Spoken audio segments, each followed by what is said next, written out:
Prefecture. Yeah. We're not so far away, maybe about 2 hour drive. It's not too far. I visit Okayama quite often. Yeah, it just might as well be on the moon with current travel restrictions in some Yeah. ways. But yeah, you make it up here, and in fact, I really enjoyed your episode that you did with John Stottlemyre here in the area. He's an amazing carpenter Remarkable, remarkable. using a lot of traditional Japanese techniques, which is a great segue to talk about you're doing a little bit of remodeling. Do you want to start with that? Yeah, sure. So I came here I live in Tsuchida, just outside of Okayama City, and married a wonderful woman 2 years ago, and came to live in basically her ancestral home. So the in-laws are right here in the big house, and then we live in the cottage next door that we're currently doing a renovation on. And when I came here, I thought, I always wanted to have a big kominka and do the big project myself, but I realized that there was something really important about continuing and contributing to the story of this land where we live. That the big house here was built back in the Meiji period, and then Grandma and Grandpa lived here. Grandpa died many years ago, and Grandma just last summer. But this was their home. But then it was empty for 20 some odd years. My wife came back and resettled the little cottage. My wife's an arborist and loves the outdoors and wanted to be part of country living. So she came back, moved back into the cottage, which was in rough shape, and then convinced her parents to come out, and they did a big renovation here on the bigger house, keeping all the original beams and traditional touches to it, but also, well, I it can had see those gorgeous beams right behind you.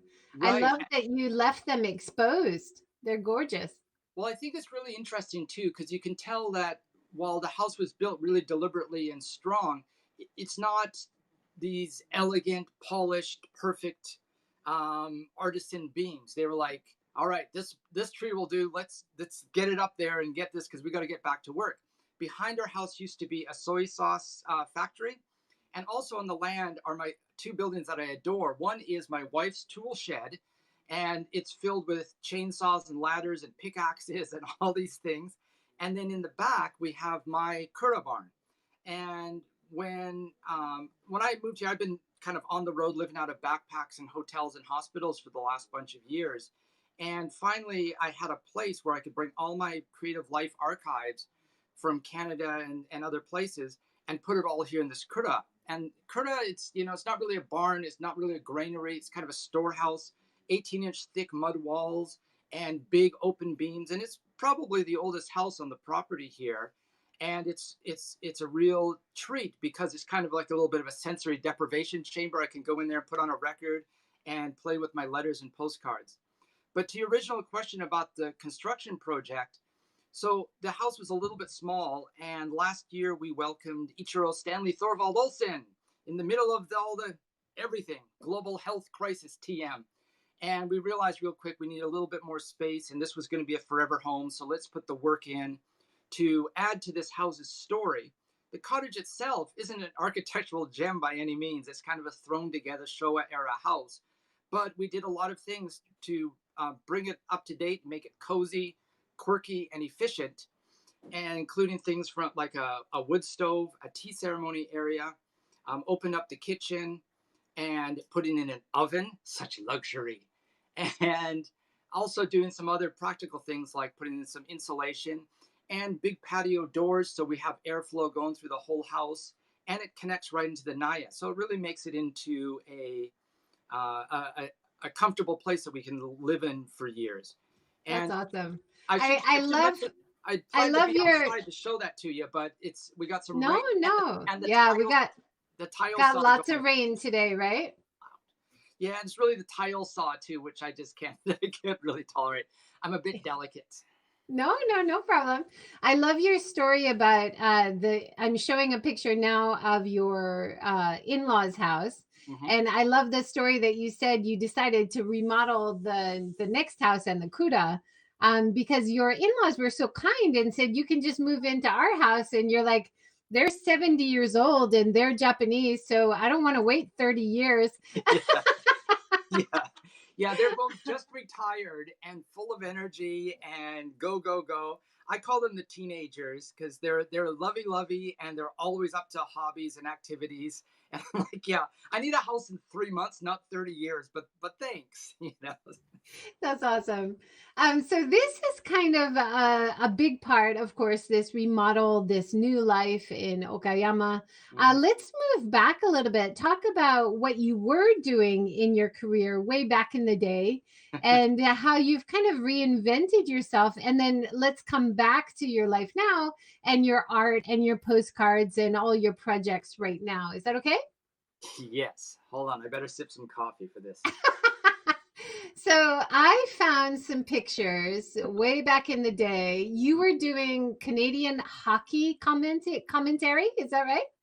Right. You know, if, hockey in Canada is it's often compared to religion, but it's really beyond that. It's like religion crossed with a soap opera, and I was ever since I was a little kid, I enjoyed you know talking and covering hockey. First, in fact, my first publication, my first social media was a mimeograph, like the Ditto machines, the ones that have the smelly ink on them. I was making little community newsletters with hockey news back in the 70s, and but then in the mid 2000s, I started doing a podcast about the Vancouver hockey team, the Canucks. And podcasting at the time was like, I don't have an iPod. Can I listen to that? It was kind of a new thing, but it was this regular folks talking about hockey from a different perspective. But I wasn't constrained by the usual television and newspaper requirements. So I could kind of say what I wanted to say, which I did. And that quickly bubbled up where I was a frequent guest on CBC, Canada's national broadcaster, kind of doing like we're doing now, taking calls, going in the studio in the morning. And I had a blast doing that. And so what was the Renegade outlet quickly became covered as a story by the mainstream and then kind of co-opted by the erstwhile mainstream media, where I regularly did the TV, radio, and various newspaper hits and had a lot of fun doing that. I joke now because now there's about 40 Canucks podcasts, but there's always only one original. And so I had a blast doing that. Now my relationship with hockey is much different. I listen to the games on the radio while drinking coffee here in the Japan time zone, and that's the extent of it now. You know. Wow, that's awesome. And then you were doing marketing for a very long time with various organizations. You ended up being like a social media marketing guru at Hootsuite. Is that right? I was the first marketing director and vice president of marketing and community at Hootsuite. At the time, we were a little company of 9, 10 people in a dingy office in the downtown east side of Vancouver. And we got to grow something from literally the ground up into a huge $1 billion whatever company. It was an incredible experience. Took a fantastic amount of energy, of course, but I was able to bring. I've always sort of been a generalist, doing lots of different things and having tons of different hobbies and skills rather than a specialist. And I was really able to show the benefits of having all these experiences as I got to bring them all to bear at Hootsuite, including my international experience and just traveling around and hitchhiking. Who knew that would be so handy? As well as things that get called marketing and branding and PR, and starting help desks and incubating all the different departments until they were big enough to be their own department. Along the way, doing that, I was able to do a couple keynote talks at South by Southwest and did a TEDx talk and did a lot of that kind of stuff, and fantastically enjoyed it. And the two parts that I really enjoyed the most is I had practicum students from all around the world.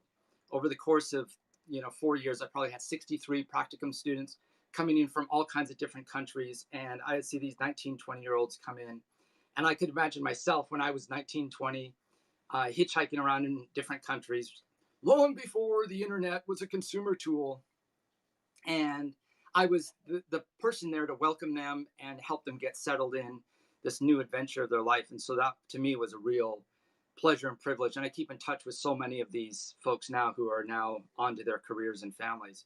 The other thing I really enjoyed was I realized early on to differentiate ourselves from the competitors, which at the time there was a whole bunch of, Twitter was a brand new thing. It just moved from an SMS tool to sort of Twitter. Well, not Twitter like we know now, but something else.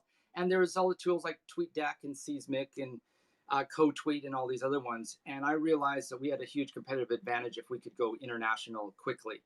And we did. And I ran an internationalization and translation project where we Tom Sawyered, we crowdsourced people helping us out with translations and launched 14 different languages in 2 years, which was ridiculous. We had a dozen languages out before Twitter.com had one other language out, and also added different apps from each country. Russia had VK, that was their popular social network at the time, before before the behemoths took over everything. At the time, Mixi was a big deal in Japan. Hives was a big deal in Netherlands. Orkut was a big deal in Brazil. So we added all these languages as well as apps and made the tool really localized for all these different countries. And that was a really incredible experience, especially when we bumped into Arab Spring, where we had the app translated into Arabic. And because Hootsuite had a side door into Twitter, when Twitter.com was blocked when everything was going on, and I don't want to make too fine a point on it like we weren't there on the ground with the people, but when we started seeing tweets of people saying we're now using flags for bandages and it was sending out through our software, we realized that we weren't just a bunch of goofballs in a dingy office in Vancouver. We were doing something really important. Same thing happened. We were at South by Southwest preparing to do a talk called Big in Japan about how we expanded into Japan when the 3/11 disaster hit. And we were presented with an opportunity to either cancel the talk or turn it into a fundraiser. We chose the latter and ended up raising hundreds of thousands of dollars for relief efforts for the triple disaster, as the triple disasters were unfolding literally on the TV in front of us. So a couple really powerful experiences happened along the way. We went from 10 people by the time I left was creeping up to 1,000 employees and 6, 8 different offices around the world. Wow, amazing. And it sounds like you did a lot of social media seminars, like you said. I Yeah. love the comments from some of the people that attended. This tweet from someone who was in the seminar said the people on the fringe are the ones who strengthen your organization, build a posse. Having just the cool kids is not a strategy. I love all these insights from your seminar. Well, I'm really glad you dug into those things. A lot of those things were happening so fast when I was doing them, and I was sort of salting them away in a digital shoebox, so to speak. And over the last couple of years, as I've been picking up the pieces of my life, there's a few missing years in there, obviously. Um, I've been pulling those things out and putting them back out into the world, and I realized that what I was saying were universal truths. They were meant to be evergreen. They were meant to last for years. It wasn't, hopping on whatever the latest trend is. It was really authentic community building, one hug at a time, one connection at a time, and being inclusive. And anyone who shows up and raises their hand and says, I want to participate, you got to find a way to welcome them in and make them feel part of something bigger than themselves. So as I've gone along, I've pulled out a lot of these old audio files and put them up on a channel on my website, and also taken it a step further and had a lot of my interviews and seminars and whatnot transcribed. So if folks want to enjoy it that way. So I slowly sort of putz along. Instead of playing video games, I play with I play archiving and put all these things out there as a little bit of figuring out what it is that I contributed to the world, but also understanding that these things were important for the cultural heritage of what now became the contemporary internet experience. The internet, I've learned, has a really short memory. And sometimes people, especially like, oh, don't put anything on social media because it'll come back to haunt you. No, the internet forgets most everything. Yahoo buys a company and destroys it. Things get swallowed up. Domains expire. Companies pivot, and you lose content. So I take the view that it's important to own your own content, publish it yourself, and archive it properly. And also get familiar with tools like the Internet Archive, and make sure that the things that you've taken the time to create are properly archived for the future, because there's JJWalshes that will come along in 20 years that will love seeing what you did and say, "Oh my goodness, this is just what I want to do." Yeah, awesome. I see so many from the comments about community engagement, building connections between people, how you focus on the audience as individuals, and you're applying a lot of this for your postcard project, which we're going to talk about in a little bit as well. And one of the attendees was saying, every time I see Dave talk, I get so pumped up about the power of social media to build community.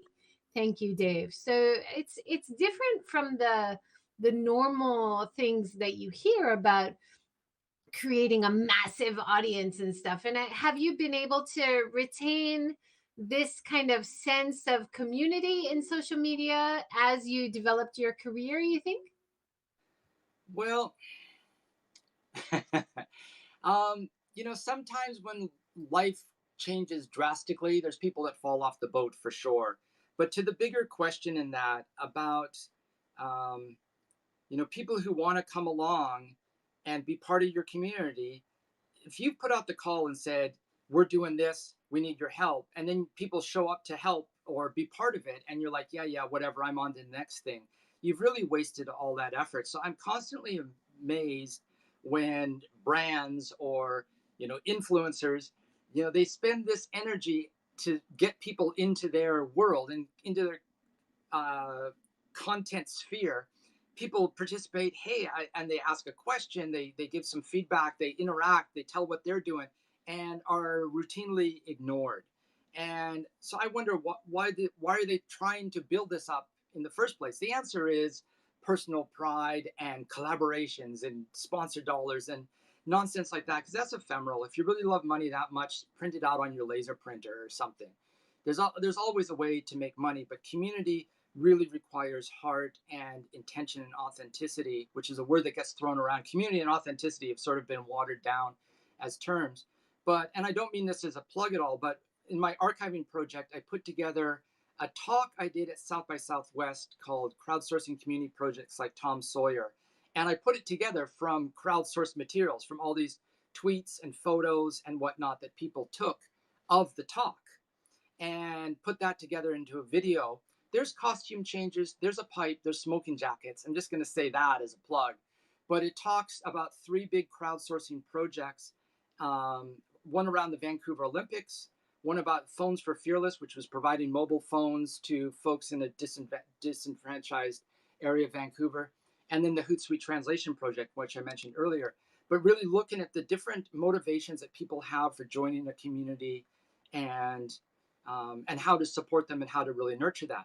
As to how I've transitioned that into modern life, well, my contemporary experience is, there was a period after Hootsuite where I ran into some significant health challenges, and the wheels fell off, for lack of a better term, and I went far, and I went to a lot of different countries seeking healing and a new home.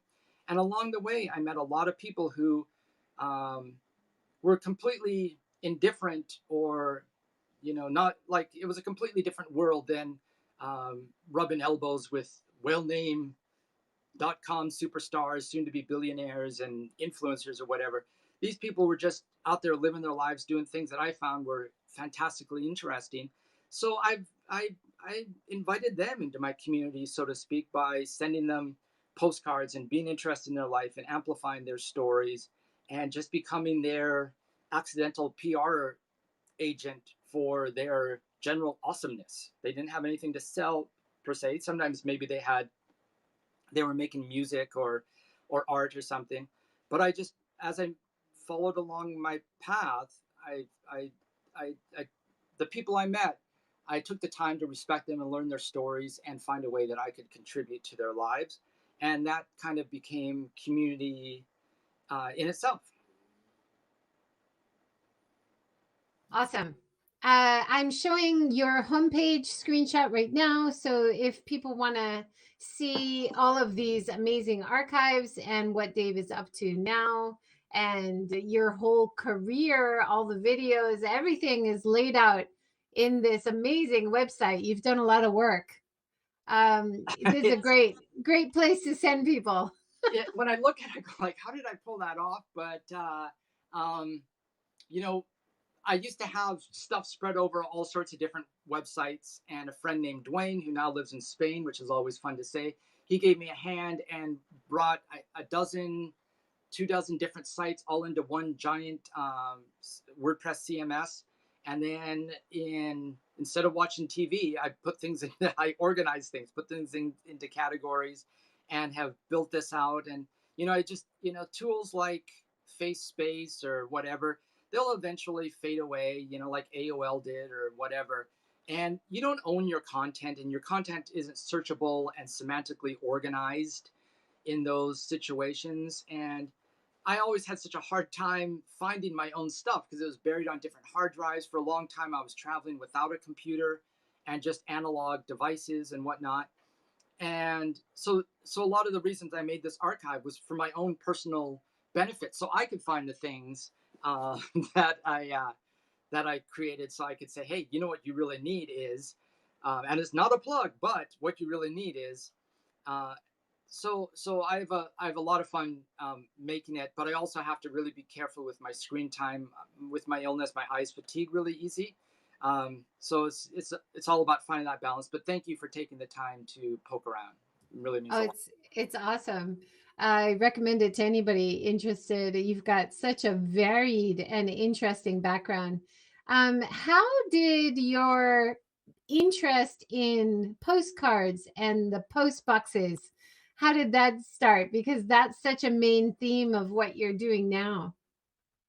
Well, there's two parts of it. One, as I've been going through my archives, I had a whole shipping container of my whole life archive show up last year that I moved into the Cuda barn. And I realized ever since I was a little kid, I was making these newsletters and writing postcards with my terrible handwriting.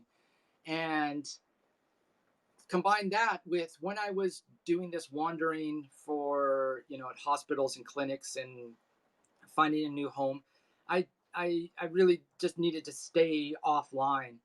And so, and I have, with my health challenge, I can't be really out doing, chasing around and doing 12 things a day. And so instead, I would go to find a great coffee shop, uh, write postcards, and then go on a quest. My quest in every place was to go find the post office, and then start documenting the post offices by taking pictures or making a painting right there on site, taking the photos, and then while I was there in the hospital, I would start making paintings of the post boxes, and then made the paintings of the post boxes. Here's an example: paintings of post boxes into postcards, and then mail those postcards. And so it becomes like this recursive story of an art piece. Rather than an art piece that's static and just lives somewhere, it becomes a sort of a living, breathing thing, in a sense that um, little pieces of my heart get handled by so many hands, going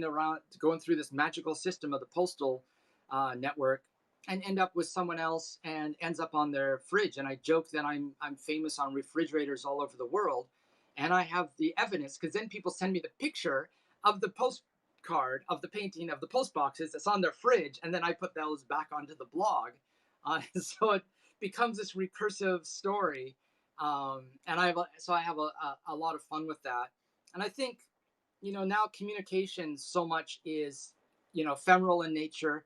You post something on Twitter, Facebook, or whatever, and it's kind of vanished after a day. Or else when you check your postal box, it's a bill or junk mail, or in Vancouver, it's advertising from real estate agents. So getting a thing that someone has put intention into and made.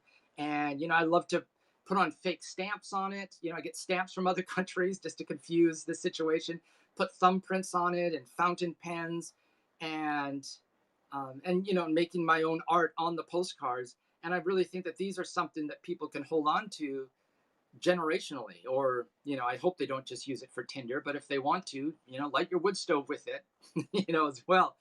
But I think that there's something important about slowing your pace down and writing something that's going to last for decades rather than minutes. Definitely. Yeah. And I love this idea of reaching out to people and communicating, especially now during coronavirus. And we all need to feel more connected. I think it's so easy to feel isolated, right? Yeah. And I love some of the materials you're using on the postcards as well. You talked about using Japanese traditional washi paper, used some paper from Sri Lanka, which is made from animal dung, Yeah, this which is is, I elephant love dung it. paper here with a little wrapper, and then you have like the Japanese washi masking tape here.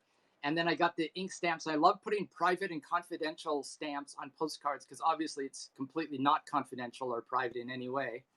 And then I have a variety of hankos. I blocked my own view here, but you can see my little Dave hanko there.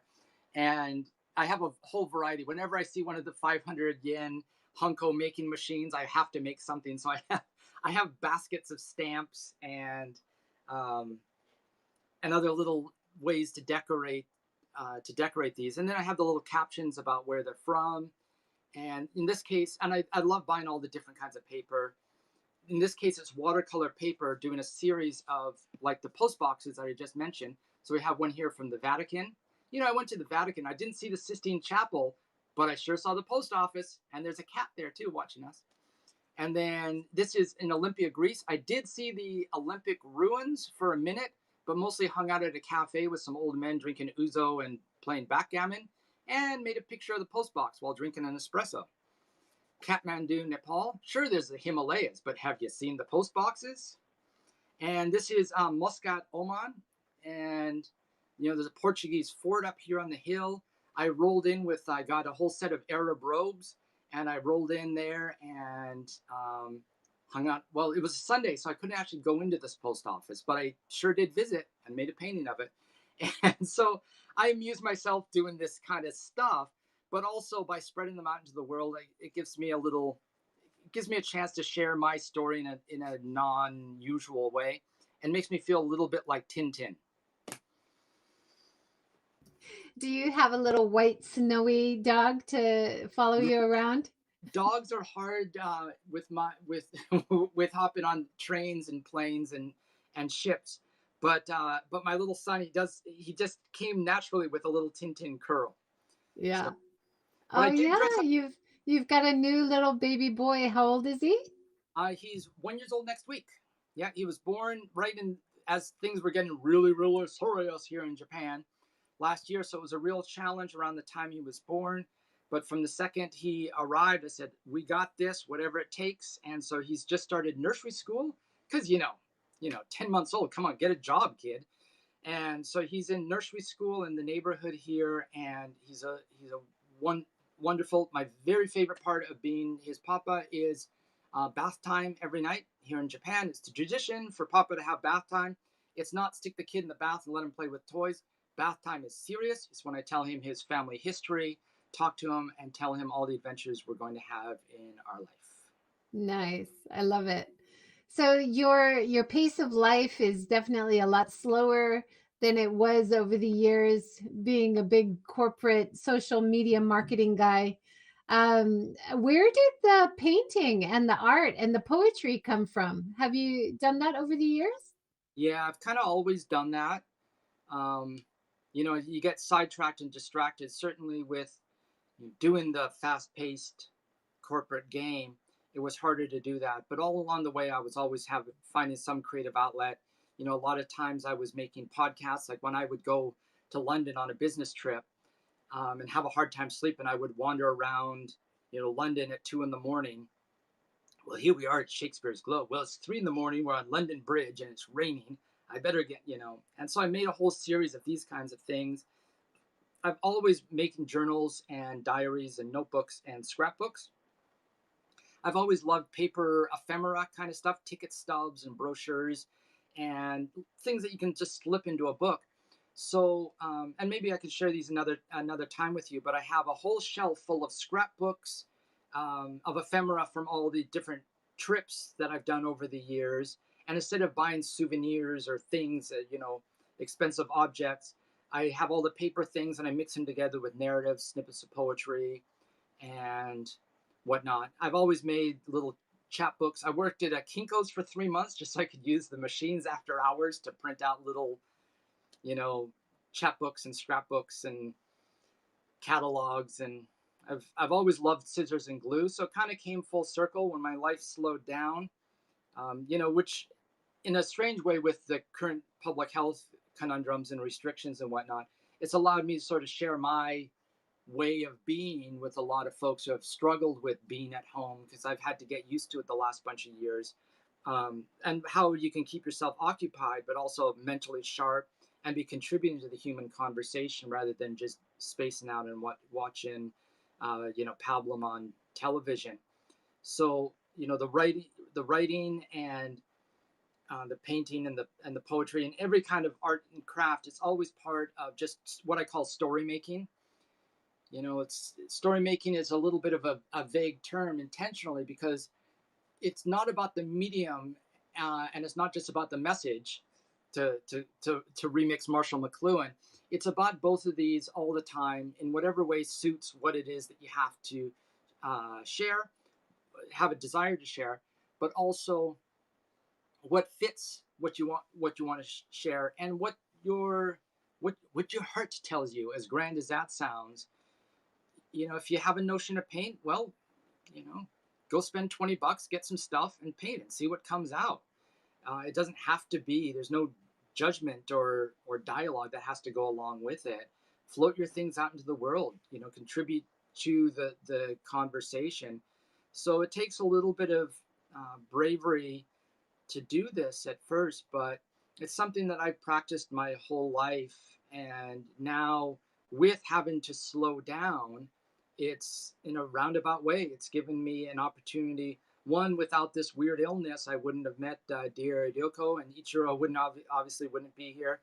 But also, it's given me an opportunity to really dig into the archive and gather all these things and contextualize them, make them into something, and float them out into the world, whether it's through websites, through postcards, through video dispatches, or whatever. That's awesome. I saw that you also have a series of art. It's like scrapbooking, like collages using hotel stationery. I Yes, love that idea. yeah. I'm so glad you do. When I travel around, I love finding the. I'm just trying to see if I have some examples here in the suitcase. Um, I love finding the quirky old faded glory hotels, the old Grand Budapests of the world, and finding the ones with the letterhead. And so I had all these snippets of poetry that I'd written through India and Nepal and whatever. And then I got on a ship that was going through the Suez Canal, and I took the time to transcribe all my scribbled diaries. And then another stop along the way, there was a printer at a hotel. I printed all this stuff out thinking that, well, I'd edit it and make it into something. But I cut it all up, and then I realized I also had a stash of hotel stationery. And then I found a store when I ended up in Montreal that had all this vintage hotel stationery. So I mixed all those together, cut and paste and glued it all together, and then added stamps, both inky stamps and postage stamps. So I wanted to just kind of remove all that pretension and grandiosity that sometimes surrounds poetry. Poetry can sometimes be a big, intimidating word, and there's a lot of capital P poets out there that spend half their time applying for grants and publishers and getting a book out that 300 people see.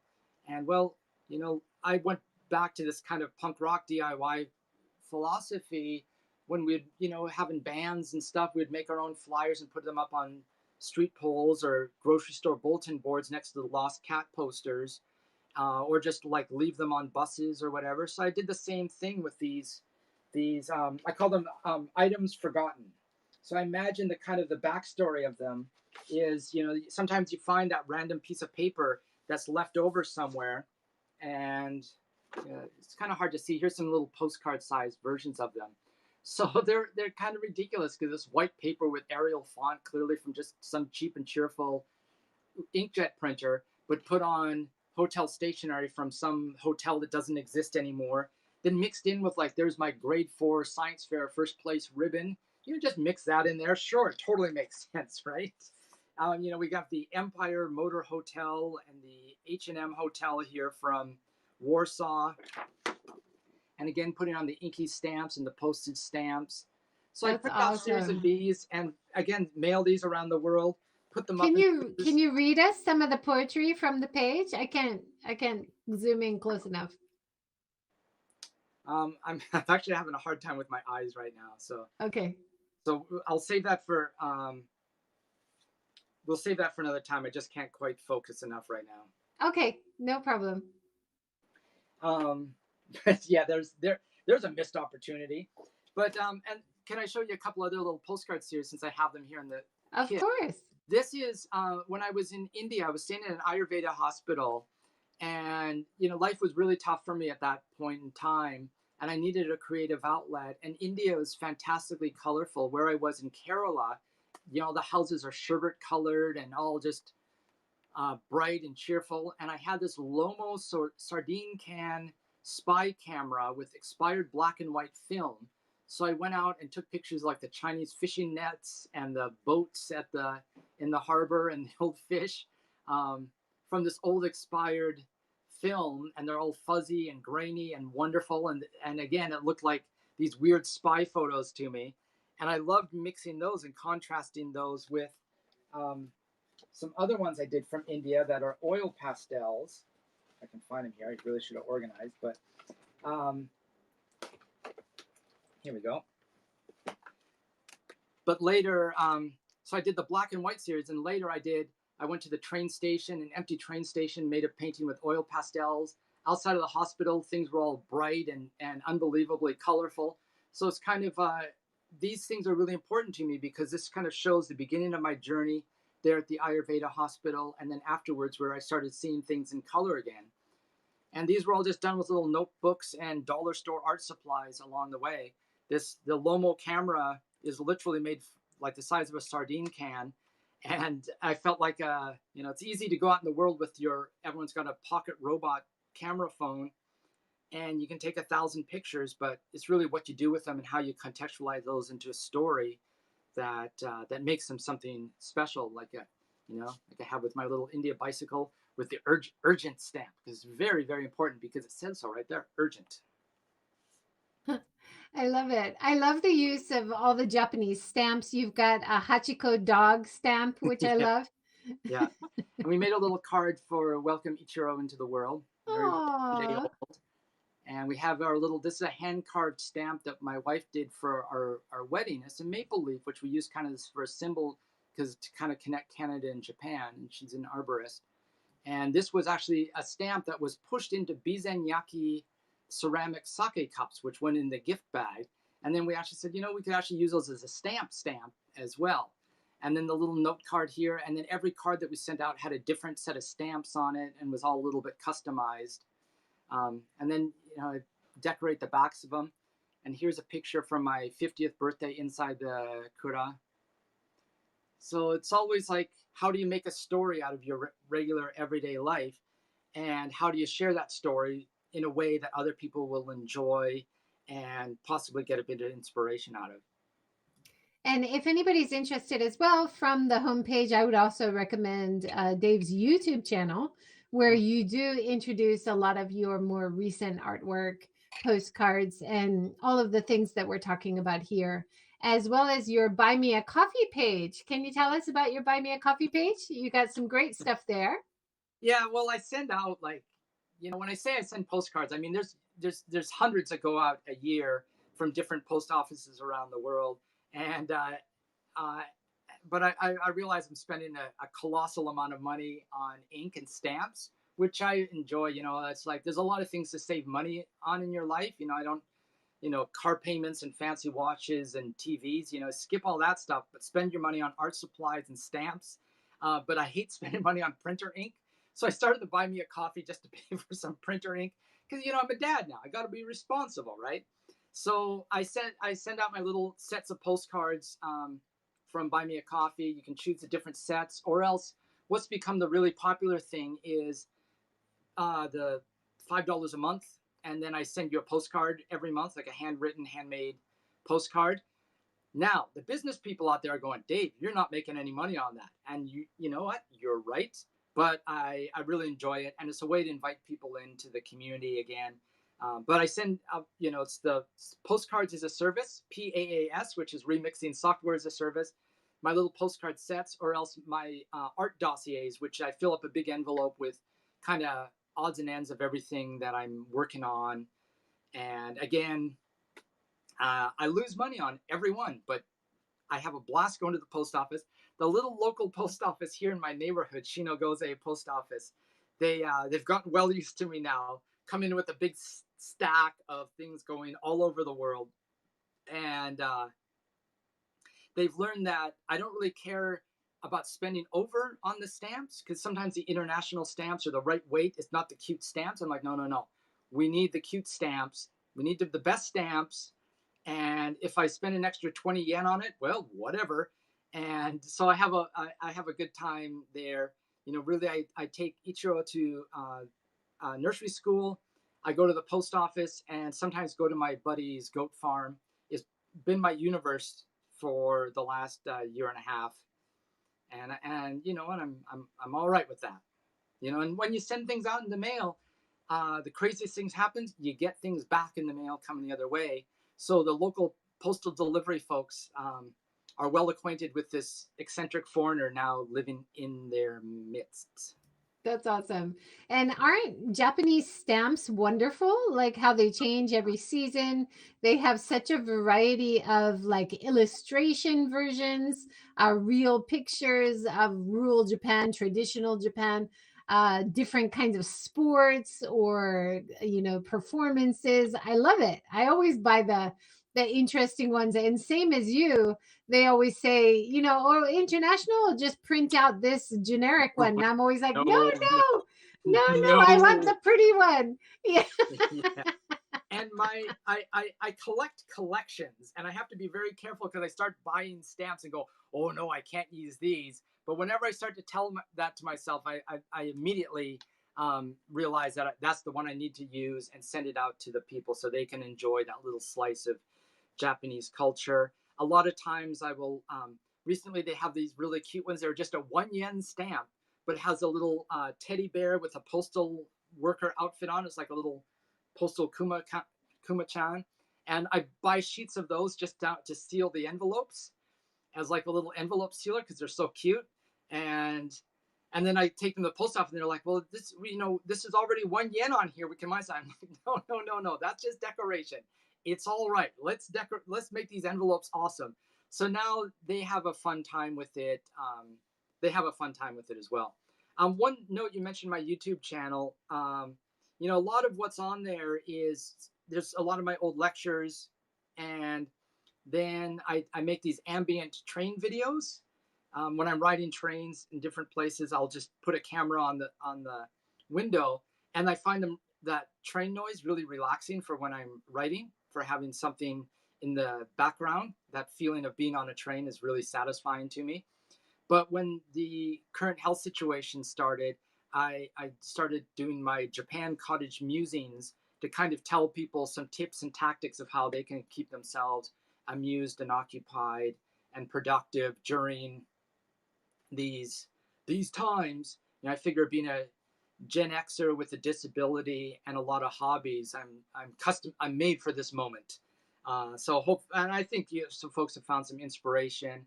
And certainly I've received a lot of letters from people who kind of got sparked into letter writing or scrapbooking or going through their own, what I call personal archaeology, meaning going through your own stuff that you've collected over the years and making it into something. In fact, leading up to my 50th birthday last year, I know, 50, right?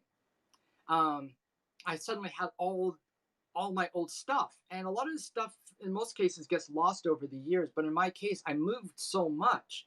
I've lived in, I don't even know how to count them anymore, so many houses. So stuff was always just going into different storage lockers in different places. And finally I kind of gathered up all these things, and both my parents died in rather short order, so I ended up with things from them. And I realized I had photos from every year of my life that I could specifically date, from different passports and visas and ID cards and class pictures. And so I kind of did a little project where I said, can I find a picture from every year that has a definitive date on it to document? Not obsessive at all, not weird at all. But I had all these passports, all these glasses, which I think you would enjoy, JJ, because you have a fine assortment of spectacles. Um, and I found all these old glasses. Well, I better make a photo essay out of those. I found all my elementary school report cards, which I just found so elegant that the teachers were still writing and hand typing the comments. So, this, it's a great way to put on a record, go out to my barn, put on a record, and kill a couple hours sorting through these things and savoring this moment and understanding the journey of how you got to be who you are today. Because all those little things, and I said earlier, I found that I'm pretty much the same guy I was when I was 7 years old, making little newsletters and sending postcards and wanting to be Tintin. I just ended up being Captain Haddock or Professor Calculus or something instead. Blister and barnacles.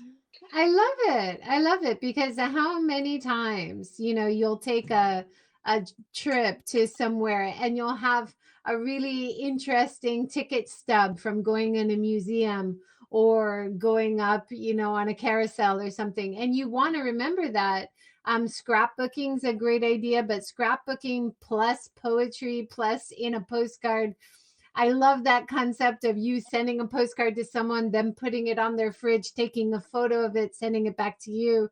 You've got this connectivity over the miles and from your creativity, inspiring and connecting to others. It's so magical. I love it. Right. And one note about the scrapbooks, if there's a lot of it turns out there's professional scrapbookers out there in the world, and you don't have to go further than Instagram to see people who are making these convoluted epic things. But most of the things that they're making, they're just stock paper and odd things that they find. And great, if you enjoy that, do it. But all of us have those ticket stubs from the carousel and the gondola and that concert. And here in Japan with the wonderful 100 yen stores, even getting those notebooks, a glue stick and some double-sided tape and a pen, you're up to about $4 or $5 you've spent. And that's all you need. Go to town. Scissors and glue. Everywhere I go, I always have a little case like this. I have a whole stack of old suitcases I cover up with stickers and fill with art supplies. Scissors, glue, double-sided tape, a few stamps, and whatever you have. And put on a record, and whatever happens with it, happens with it. Sometimes we get precious with these artifacts, and yeah, they're precious memories. But if they're living in a shoebox and nowhere ever sees them, there's no audience breathing life back into those things. And and now with the phones, oh yeah, I went here, I want to show you this picture. Scroll, scroll, scroll, scroll, scroll, scroll, scroll, scroll. Here's a great picture on a 3-inch screen for you to look at. Yeah, you can like, there's no context or no story or no way for people to dive into that and enjoy it and savor it and look at the nuance.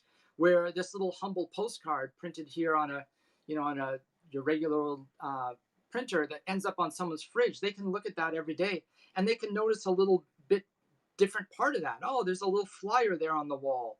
And then later they connect with another piece of my story and go, you know what? He's talking about India in that. I think this is the same place that he did that. Let me go down this rabbit hole. And then that inspires them to say, you know what? I've gone to this place and I have these old slides that I made. Why don't I get a slide scanner and spend an afternoon doing that instead of watching, sequel 6 of some movie series? Yeah. Just an idea. It's not for everyone. No, it's awesome. And it's such I think we've lost this way to communicate in this tactile way. Who is sending postcards anymore? Who is writing letters anymore? But if you get, like you said, if you get a postcard or a letter in the mail, not just a bill or some, spam flyer, it's so meaningful and you connect to it on a different level. I love it. I think so. And I'll tell you one character out there in the world that's been a big inspiration to me. I was doing this before I knew about him or had a chance to meet him, but there's a guy called Nick Bantock who wrote a series of books called Griffin and Sabine that some folks may be familiar with. But the whole book is a fictional correspondence between two people that's all written as postcards. But Mr. Bantock made the postcards, made the art on the postcards, made the stamps, had the stamps printed, put the stamps on the postcard, made all of those into the book. The book has envelopes and whatnot in it. And I'd done a fictional project called Letters from Russia. That was kind of I don't know, it was like Tolstoy's War and Peace fan fiction. It was all written as letters from the point of view of a French cobbler with Napoleon's army, had letters and drawings and bound it all up in a book. And it was a neat little project. And people said, oh, it reminds me of Nick Bantock's Griffin and Sabine. I tracked this down and said, I got to meet this dude. But how do you meet a guy who sells millions of books? Well, what does he love? He loves stamps and weird stuff from other countries. So I loaded him up a big envelope of stuff from Sri Lanka or India or wherever I was, and made arrangements to meet up with him to add to his collection of ephemera.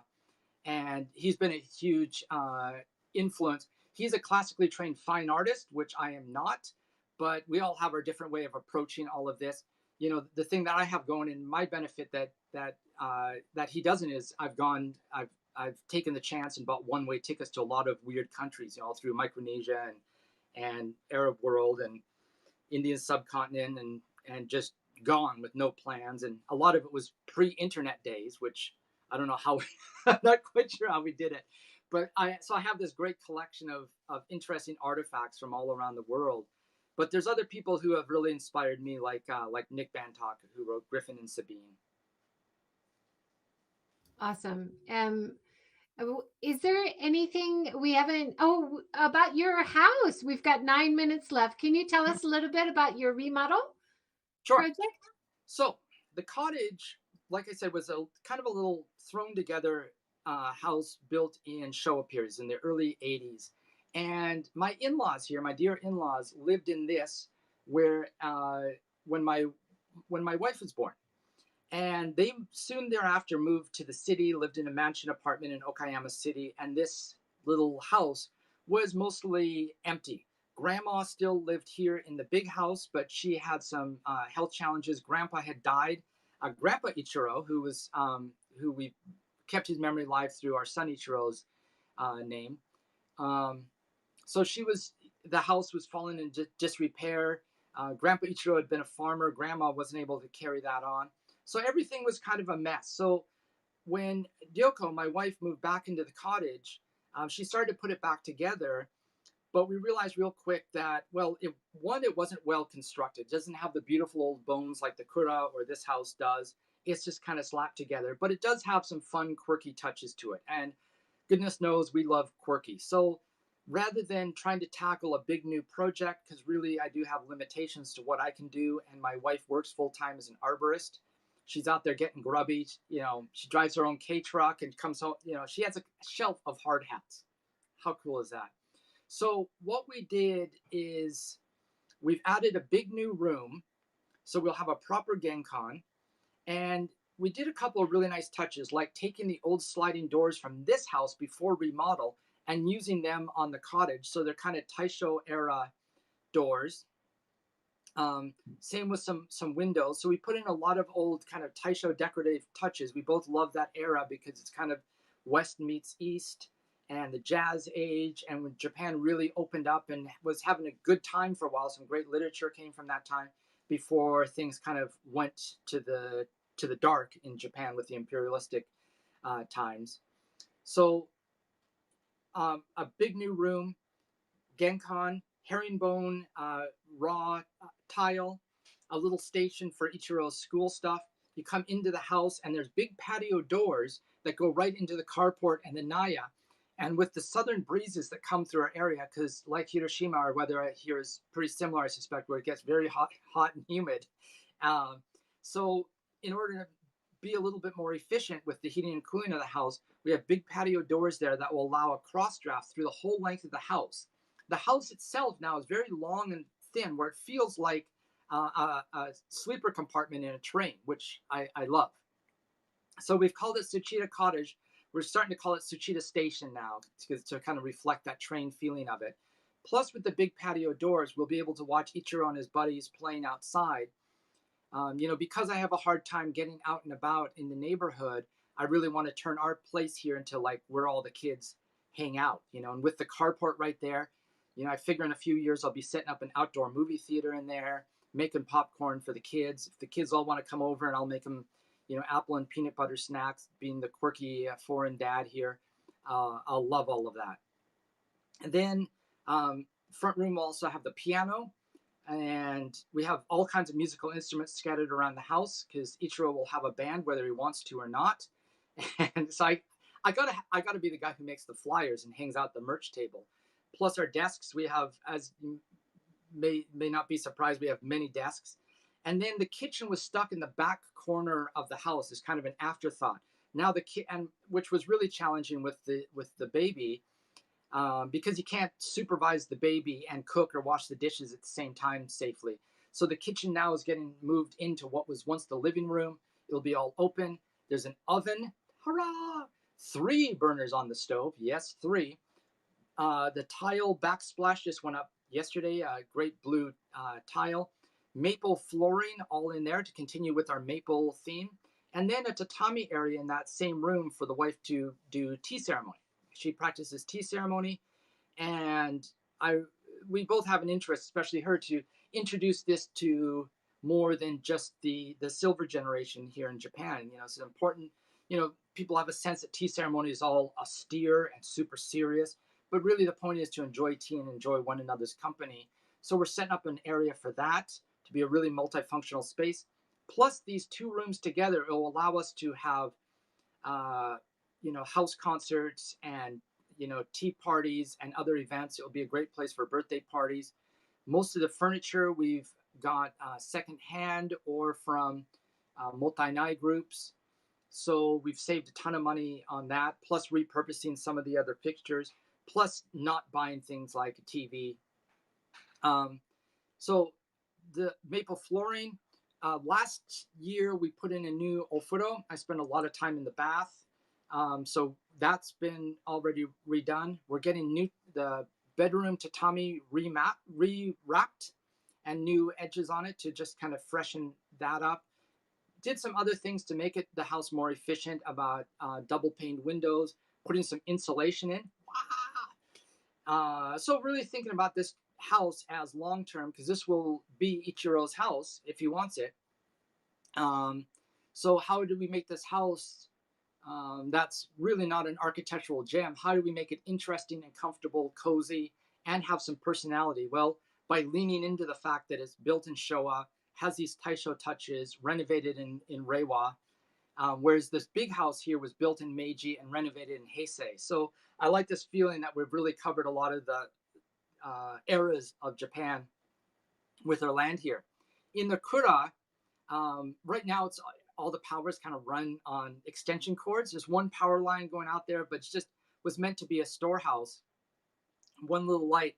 So I'm getting proper power in there, and with a breaker box, and then actually putting a heat pump, a heater cooler in there, because I have so many books and archives, and a lot of these books and, well, my archives, they're important to me, all these paintings. So just to remove some of the humidity and make it a little bit more comfortable in there, for some of the times of the years, because this is now permanent studio space for me. The one thing about the Kura is I thought about extending Wi-Fi into it, but I think I'm going to keep this as a no Wi-Fi place. I shoot videos in there so you can see inside of it, but as soon as I put Wi-Fi in there, then it becomes kind of a getting stuff done and checking in place, and this kind of my little crystal cave of solitude, as it were. So maybe in a few months I can join you again and show you some more of the construction outside, and also share a few more pictures and whatnot from inside the Kura. The project will probably be maybe about another month. In the meantime, we're just living here with the parents. There's a big tatami room here that has seen a lot of history, including just after Ichiro was born last year, grandma passed away. And so and this is, of course, in the current situation, her body was here in the house for several days in the same room. So it's a really powerful place for this generational change going on. And both grandma and grandpa's Ohaka is close by, so we regularly go tell them about the progress of the house and what we're doing with their land. And we think about, as we're working in the garden, you know, pulling up vegetables and whatnot, we think about their work that they put into these gardens, and the privilege that I have and we all have to carry on their story. Wow, wonderful. Well, what a great talk about such a variety of connectivity and communication amongst people, and keeping your personal heritage and also keeping your family heritage now, as you're settling into rural Okayama. It's so interesting. What a journey. Yeah, well, I should say my Japan story started in the early 90s when I was, I'd been following around the Grateful Dead and hitchhiking around Europe, and I had a chance to come work on a working holiday visa in Totoriken, across the other side of Japan from here, at a mushroom farm. And I thought, oh, this will be fun, good adventure, go to Japan, work a little bit, get a motorcycle, travel up, travel everywhere. It turned out this was like a 6 day, all the time, work, work, work. It wasn't a working holiday visa. It was a work, work, work, indentured servant visa. I ran away from that job, like literally ran away. And I had a friend here in Okayama, the goat farmer I mentioned. At the time, he was a young dairy farmer. And I called him and said, could I come hang out at your place, and regroup? And I ended up at his place, ended up hitchhiking around Japan, Shikoku, up to Nagano, living up in the mountains in Nagano with some folks who were revitalizing Japanese country life. And this was just barely post-bubble Japan, still felt like bubble times. And they had dropped out of regular society and renovating these abandoned houses, what we call akiya now. And then I left to Guam on a visa run and didn't come back for 20 some odd years. Japan was always there in my heart, in my story, but I just didn't have a chance. And then I came back. I was in Indonesia. I had to go to the States to deal with my late mother's estate. And I said, I really want to go visit Farmer Mac at the goat farm and just regroup. My health was really bad. I was in really tough emotional state. And I went to the goat farm in Okayama, same place I'd been 20 some odd years before. And one night there was a girl there drinking wine at the farm. And I rolled down there in my pink monogram pajamas. I think that's probably what did it. And 2 years later, here I am. So it's funny how life works out. Years ago, I took a left turn from that farm. And 20 years later, I came back and took a right turn. And I'm better for it.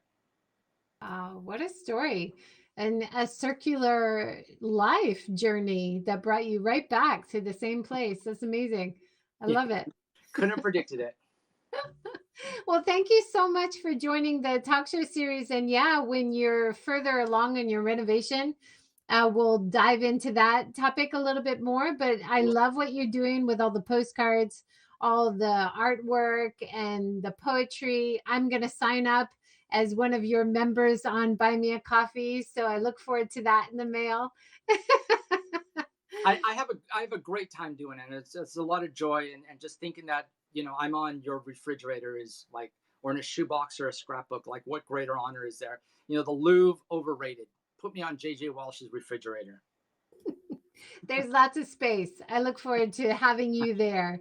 Thank you, everybody, for joining today. And tomorrow morning, again, at the same time, 9 a.m., we're talking with Green Connections radio talk show host and Forbes writer, Joan Michelson, who's one of my mentors and heroes in terms of talking about environmentalism, social equity, and gender equality from America. So she's a great podcaster. It'll be a real fun and insightful conversation tomorrow. So please join us again. Thank you, everybody. Take care. Have a great day. Thank you.